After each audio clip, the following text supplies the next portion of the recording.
in a realm where the horizon was a permanent brushstroke of liquid amber,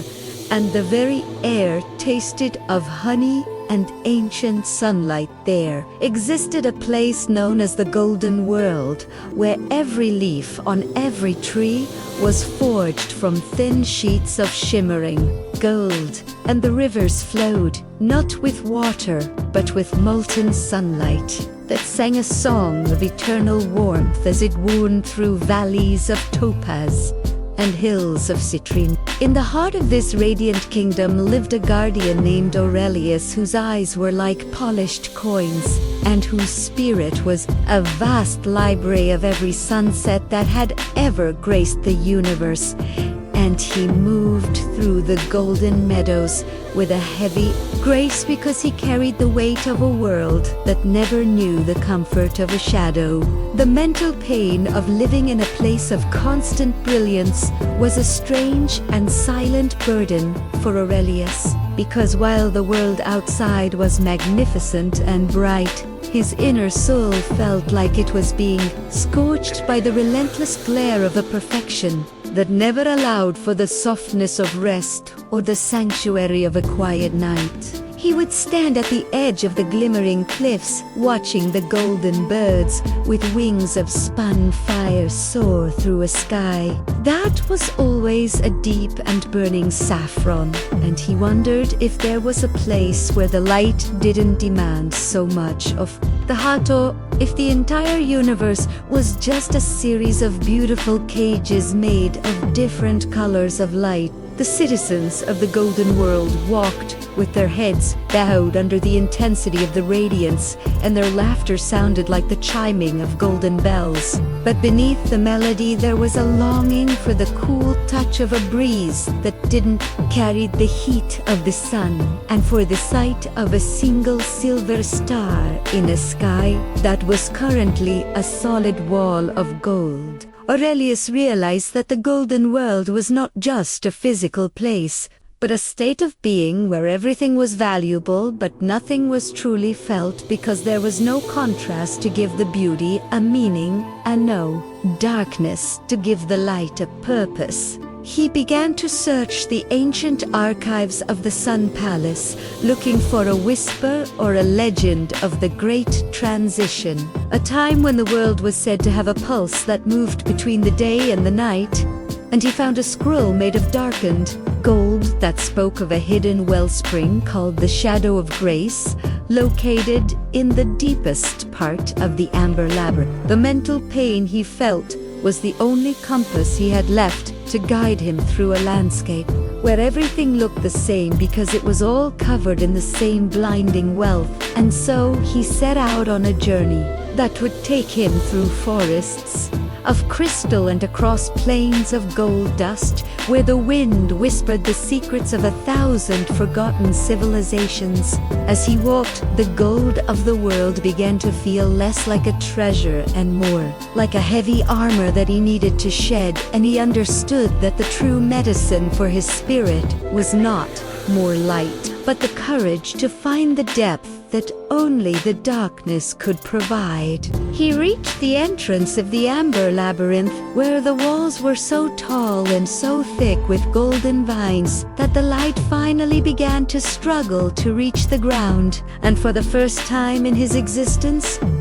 Aurelius felt the temperature of his soul begin to drop into a state of cooling peace. He moved deeper into the golden maze, feeling the textures of the world with his hands rather than his eyes. And he realized that the Golden World had been a place of looking but not of seeing, and of having but not of being. The unique power of the labyrinth was that it reflected back to him all the parts of himself he had ignored in the constant glare of the sun, and he saw his own fears and his own longings taking shape in the golden mist like ghosts of a life he had never been allowed to live. He pushed through the thickest part of the vines and found a small circular clearing where a single fountain of black obsidian stood in the center, and from its depths flowed a liquid depth was the color of the midnight sky, cool and silent and infinitely deep. As he dipped his golden hands into the dark water, the mental pain that had been a constant fire in his mind was extinguished in a single moment of absolute stillness, and he felt the weight of the golden world lift from his shoulders, as if a heavy golden cloak had been removed by the hand of a friend. The fountain was the shadow of grace, and it taught him that the world didn't need to be all gold to be beautiful, and that the most precious thing any soul could possess was the ability to see the beauty in the quiet and the dark.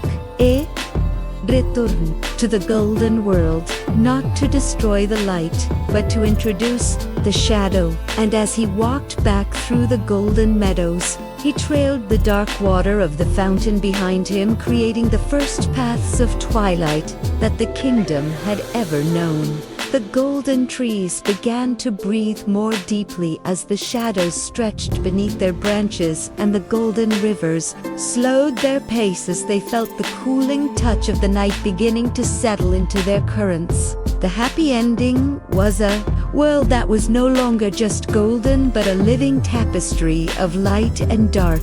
where the citizens could finally close their eyes and dream without being blinded by the brilliance of their own home. Aurelius became the guardian of the transition, the one who ensured that the sun would always set and the moon would always rise, and the golden world became a place where the value was found, not in the metal on the ground, but in the peace in the hearts of those who lived there. The golden transformation of the kingdom began to pulse with a new and mysterious rhythm as the cool indigo essence from the shadow of grace seeped into the thirsty soil, and the inhabitants of the golden world stood in stunned silence, watching as their brilliant yellow sky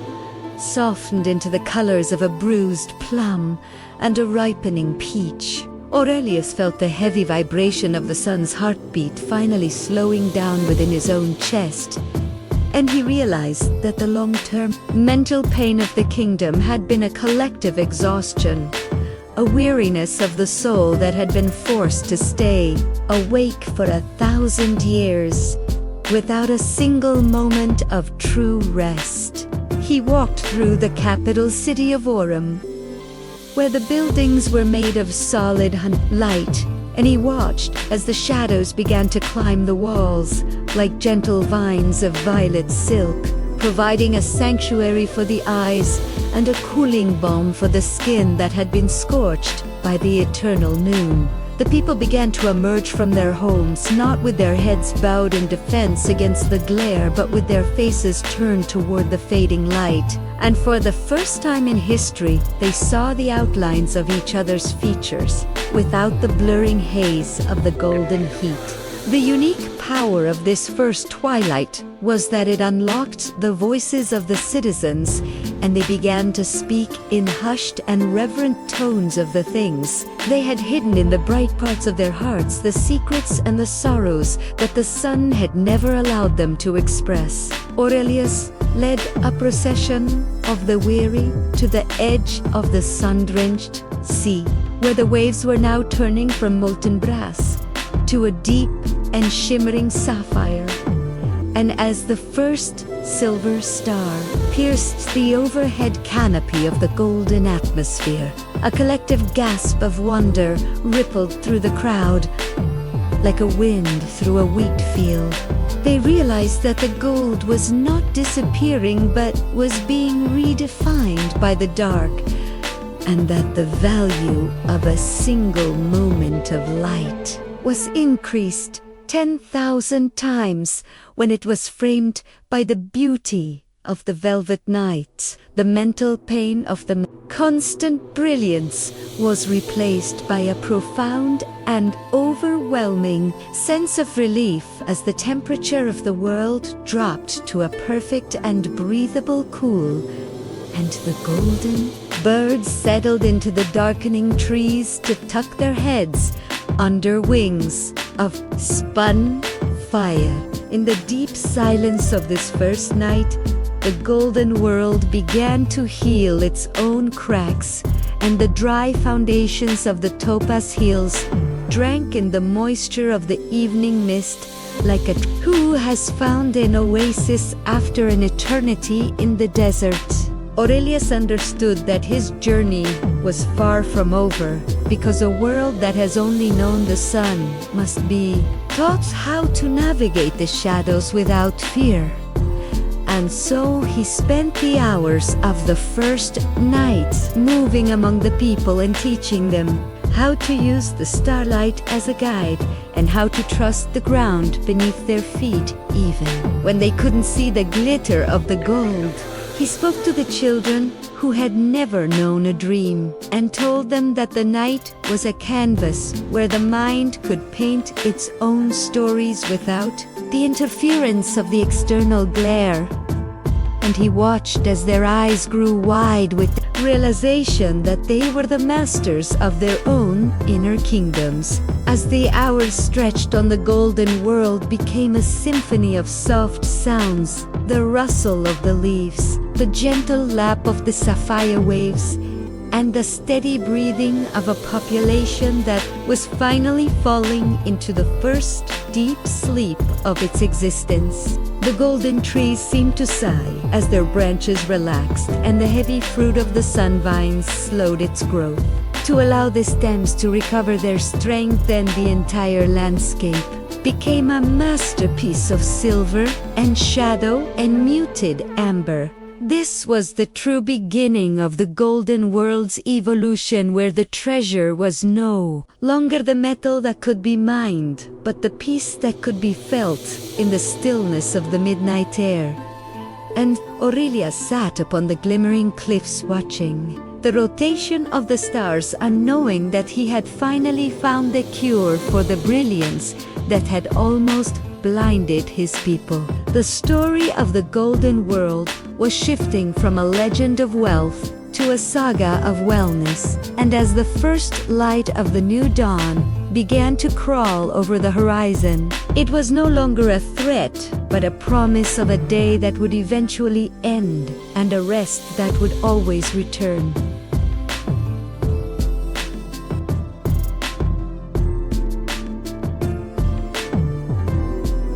Aurelius reached a hidden valley where the grass was made of soft spun gold that felt like silk against his tired feet, and in the center of this valley stood a grove of weeping willows whose branches were draped in glowing silver moss that pulsed like a slow heartbeat. This was the Grove of Whispers, a place where the memories of the world were kept, and as the twilight deepened, the trees began to speak in a language of rustling leaves and soft sighs, telling the story of how the gold had originally been a gift of warmth that had accidentally turned into a cage of brilliance. The unique power of this place was that it allowed Aurelius to see the parallel paths of his own life,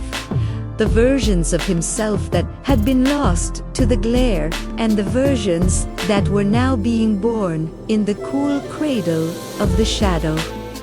He realized that the mental pain of the past was not a mistake, but a necessary pressure that had forced him to seek out the fountain of obsidian, and that every moment of suffering had been a seed waiting for the right temperature to sprout. The people of the golden world began to gather at the edges of the grove, bringing with them the artifacts of their old lives, their golden crowns and their brass mirrors, and they laid them at the feet of the weeping trees as an offering to the new era of balance. They found that as they let go of the heavy metal, their spirits became light and buoyant, and they began to dance in the starlight with a freedom that was more valuable than all the topaz in the hills.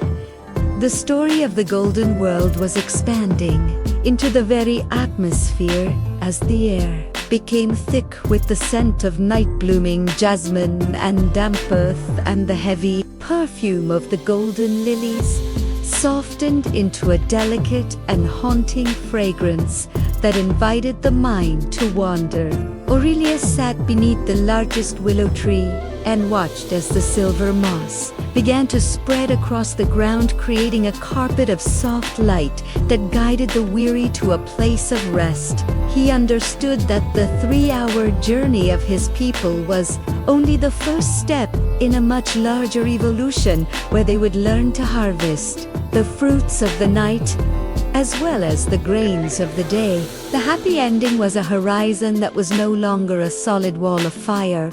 but a shifting canvas of deep blues and rich purples and shimmering ambers, where the sun was a guest rather than a tyrant. The golden world had become a place of true wealth, where the currency was the depth of one's dreams and the strength of one's peace, and the mental pain of the constant noon was forever replaced by the healing medicine of the moving shadows. As the second night began to fall over the Amber Mountains, the kingdom settled into a state of absolute grace, and the silence was no longer a void but a symphony of 1,000 souls finally finding their way home to themselves.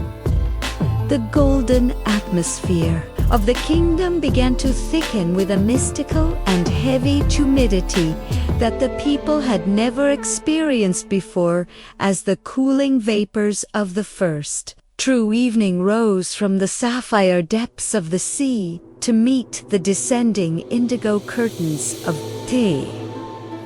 sky. Aurelius stood upon the highest peak of the Topaz Mountains,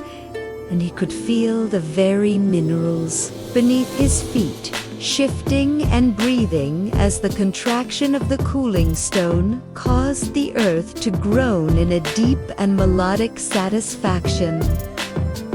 The mental pain that had been a constant high-pitched hum in the ears of the population was replaced by a resonant and grounding silence that allowed them to hear the internal workings of their own hearts for the very first time in 1,000 years. He looked down toward the crystal caves that lay hidden beneath the roots of the golden mountains, where the light had once been trapped in a hall of mirrors, creating a feverish and endless glitter that made it impossible to see the true colors of the gems. Now, as the shadows poured into the crevices, the crystals began to glow with their own internal bioluminescence, turning the underground caverns into a cathedral of soft neon blues and gentle violets and pale emerald greens. Aurelius began his descent into these hollowed hulls of the earth, carrying a small vial of the obsidian water, and he watched as the droplets fell upon the dry stone, causing ancient silver veins to wake up and pulse like the nervous system of a sleeping giant. The unique power of the crystal caves was that they functioned as the memory bank of the golden world, and as Aurelius moved deeper into the velvet darkness, the walls began to project images of the time before. The great glare showing a world where the sun and the moon were like two lovers who took turns watching over the children of the soil. He saw the ancestors of his people dancing under a silver crescent, and he realized that the mental pain of the current generation was actually a form of ancestral hums for a balance that had been written into their DNA, but stolen by the tyranny of the golden sun. As he walked deeper, the path became narrow and the air grew colder, and he felt a strange and beautiful sensation of goosebumps rising on his skin, which was a feeling that no citizen of the golden world had ever known. He reached a central chamber, where a massive geode of amethyst stood taller than a house, and within its violet heart, he could see the silhouette of a frozen spirit known as the Lady of the Silver Dusk. who had been trapped there since the light became a prison. Aurelius didn't use a hammer or a stone to free her, but he simply stood in front of the amethyst and offered it the one thing the golden sun could never provide, which was the gift of a long and lingering shadow as the shade fell across the crystal. The amethyst began to vibrate and crack with a sound like 1,000 chimes, and the Lady of the Silver Dusk stepped out into the chamber, her eyes the color of wood smoke, and her voice a low and haunting whisper that told of the beauty of the quiet things. She touched Aurelius's forehead, and the final traces of the scorching mental pain evaporated into a cool mist, leaving his mind as clear as a mountain lake. Together they began to climb back toward the surface, and with every step they took, the silver energy of the caves followed them upward, flowing through the golden soil like a network of cooling rivers that began to change the very chemistry of the plants and the animals. The golden lions began to grow manes of silver frost, and the golden birds developed feathers that reflected the colors of the nebula, and the people found that they could now breathe the air deeply without the heat searing their lungs. The story of the golden world was no longer a flat and repetitive tale of wealth, but was becoming a three-dimensional epic of emotional depth, where every citizen was a poet and every shadow was a library. Aurelius and the Lady of the Silver Dusk stood together on the glimmering cliffs as the moon began to rise for the first time in an eternity, casting a long and shimmering path across the sun-drenched sea.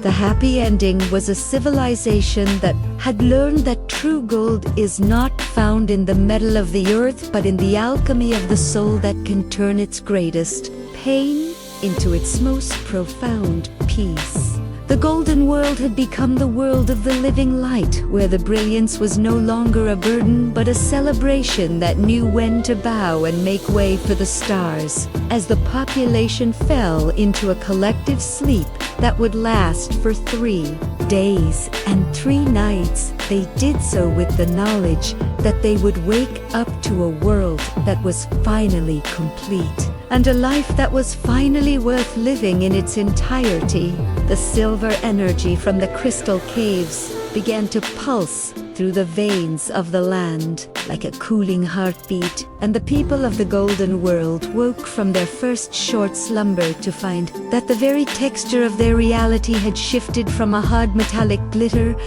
to a soft and velvet radiance. Aurelius stood at the base of the Amber Mountains with the Lady of the Silver Dusk, and they watched as the first group of the people of the Silver Frost emerged from the depths of the earth, their skin pale and glowing with a soft moonlight, and their eyes holding the depth of ancient oceans that had never been touched by the sun. These were the forgotten ones, the guardians of the cool and the quiet, who had waited in the dark for 1,000 years for the mental pain of the surface world to finally break the cycle of the eternal glare. The unique power of their presence was that they brought with them the gift of the first rain, which was not made of water, but of liquid starlight that fell upon the golden fields and turned the stiff metal leaves into soft living tissue that could sway in the breeze. The mental pain that had made the citizens feel like they were living inside a furnace began to evaporate completely as the starlight rain washed the dust of 1,000 years of heat from their shoulders, and for the first time they felt the sensation of a cold drop of moisture on their skin. Aurelius led the people of the Silver Frost into the capital city of Aurum, and as they walked, the golden streets began to turn into cobblestones of moonstone and pearl, which reflected a light that was gentle and kind and did not demand anything from those who looked upon it. The tall towers of brass began to grow layers of silver moss that acted as a natural insulation against the memory of the heat, and the windows of the homes, which had been shuttered for centuries against the sun, were thrown wide to welcome the scent of damp earth and night-blooming flowers. The long script of their history was being rewritten in every moment as the people learned to speak a new language, the language of whispers and sighs, and the beautiful pauses between words that the golden sun had always filled with noise. They discovered that the 3-hour transition into the night was the most sacred time of the day, because it was the moment when the soul could catch its breath and look back at the work of the light with a sense of perspective and peace. Aurelius found that his own golden skin was beginning to marble with streaks of silver, and his coin-like eyes were deepening into a rich and comforting bronze that could see into the shadows just as clearly as it had once seen into the fire. The people of the Silver Frost began to teach the surface dwellers the art of the dream harvest, which was a way of collecting the creative energy that only grows in the dark. And they showed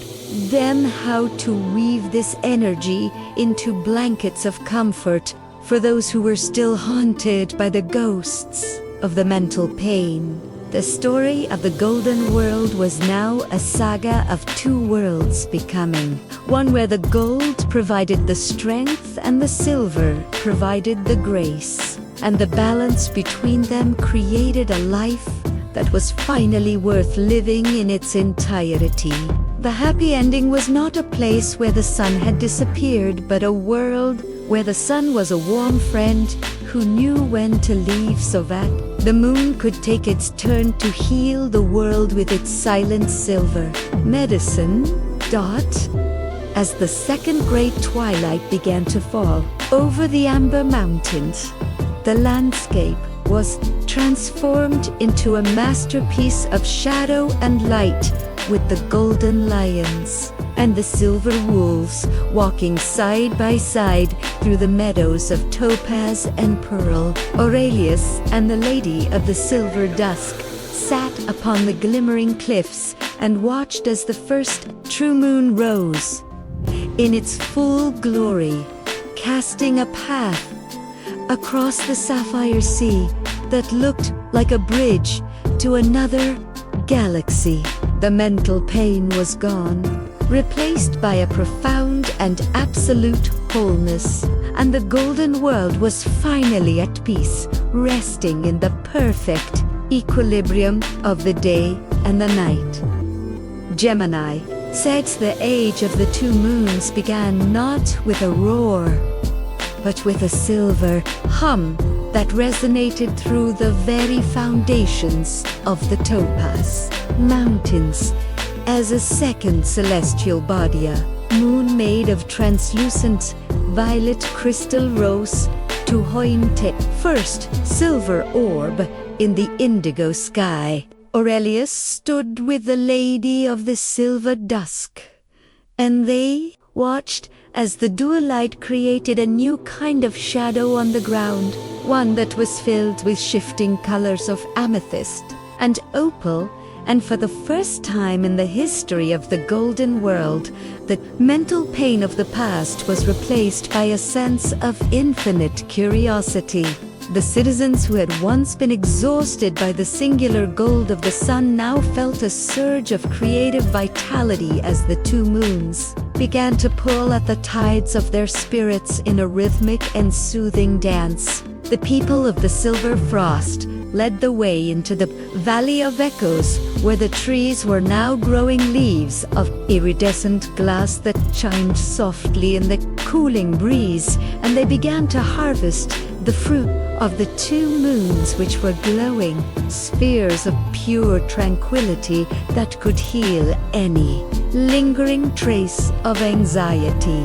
Aurelius realized that the 3-hour journey they had taken to find the night was only the beginning of a much larger awakening, because The golden world was now becoming a hub for the entire universe to learn the art of balance. The script of their lives was no longer written in the harsh ink of the sun, but in the glowing calligraphy of the stars, and every citizen found that they possessed a unique inner light that only revealed itself when the external world was quiet. The unique power of the age of the two moons was that it allowed for the manifestation of dreams in the physical realm, and the streets of Aurum were soon filled with beautiful structures made of frozen music and solidified whispers. The mental pain of isolation was gone because the dual moons acted as a bridge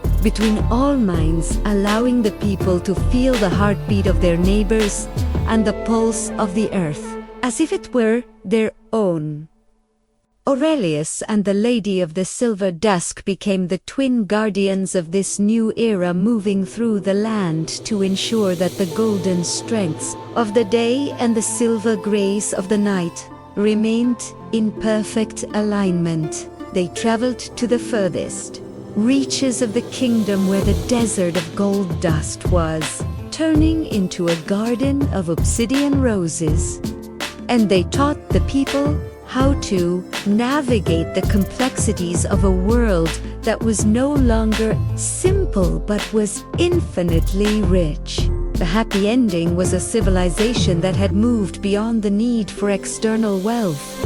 and had found the ultimate treasure in the ability to coexist with the shadow and the light. As the two moons reached their highest point in the sky, the golden world fell into a state of absolute and blissful sleep, a 3-hour meditation that felt like a lifetime of healing. The story of Aurelius and his people became a legend, whispered across the galaxies, a reminder that even the brightest world needs the dark to find its soul. And as the violet and silver light bathed the landscape in a soft glow,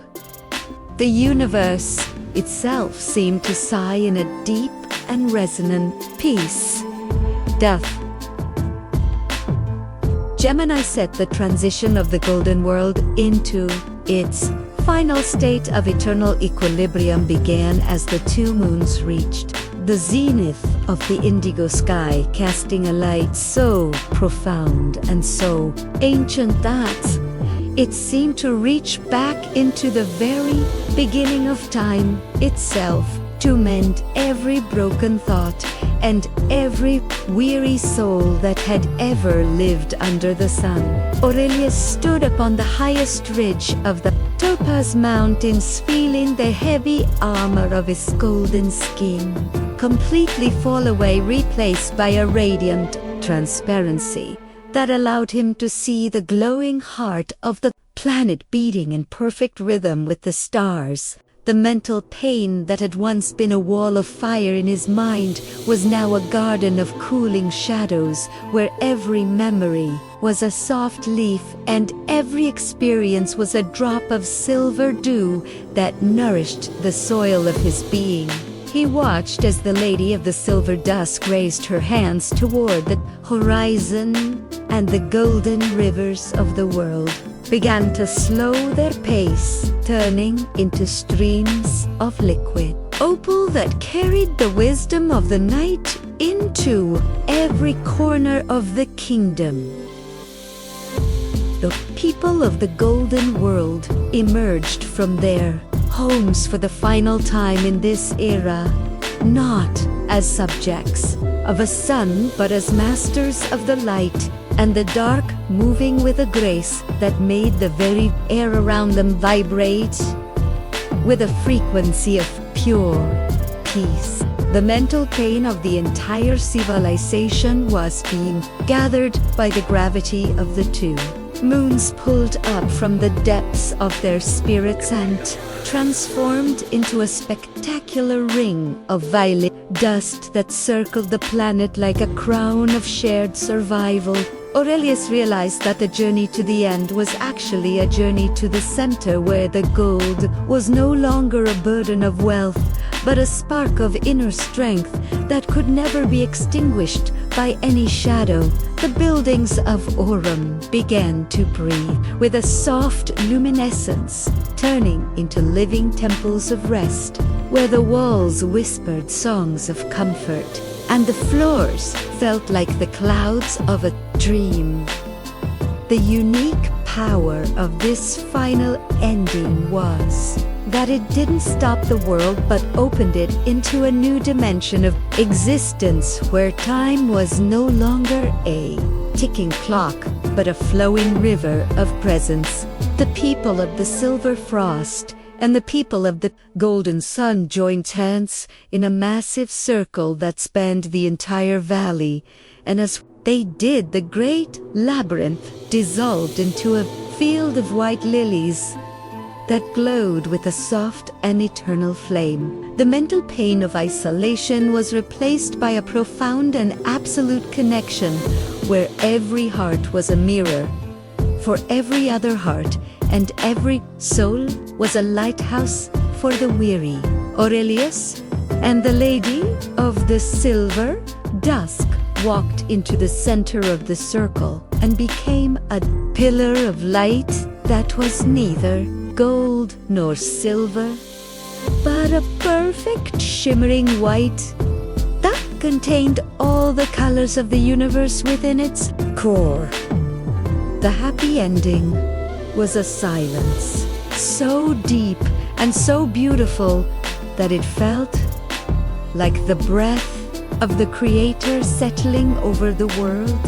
a peace that was not the absence of sound but the presence of everything. The golden world was now the world of the infinite grace, where the light and the dark were two wings of the same bird, carrying the inhabitants into a sleep that was more alive than any waking moment they had ever known. As the 3-hour journey reached its final heartbeat, the two moons merged into a single glorious sun that was cool to the touch, and the stars descended to rest upon the rooftops of the houses. The story was over, but the healing had just begun, a steady and eternal pulse of wellness that would never fade or flicker. Aurelius closed his eyes and felt the ultimate release of a soul that has finally found its true home, and as he drifted into the deepest sleep of the ages, the golden world became a star in the sky of eternity, guiding everyone who is lost toward the beauty of their own inner night. Thank you for allowing me to be a part of your night. May you find deep peace and restful sleep. Wishing you the sweetest dreams. If you liked it, please like, comment, and subscribe. Bye.